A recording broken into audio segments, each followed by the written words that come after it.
हृदय पिळवून टाकणारी घटना. महाराष्ट्र, कर्नाटक अनेक राज्यातून लोक सांगोला बाजारात जर्सी गाय, खिलार, शेळी, मेंढी विक्रीसाठी येतात आणि आपला उदरनिर्वाह करतात. महाराष्ट्रातील सर्वात मोठं जनावर बाजाराचं केंद्र म्हणून सोलापूर जिल्ह्यातील सांगोला तालुक्याला ओळखलं जातं.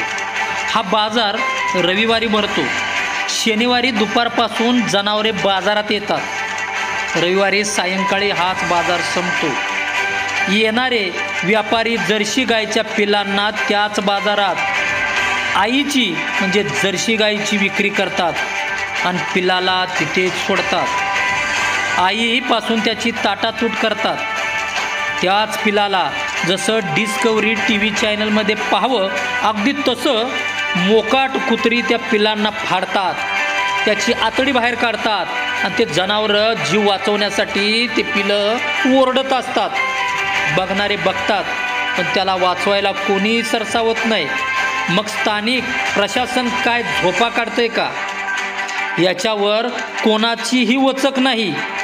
पारावर राजकारणाच्या मोठ्या गप्पा मारायच्या. गाय म्हणजे हिंदूचे प्रतीक म्हणायचं.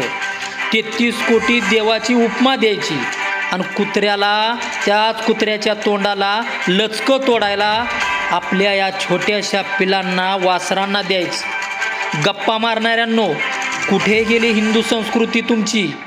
याच्यावर जाब न विचारता शेतकरी रस्त्यावर उतरेल आणि तुम्हाला तुमची नक्कीच दागा दाखवेल. जागं व्हा प्रशासनानो, वेळेतच.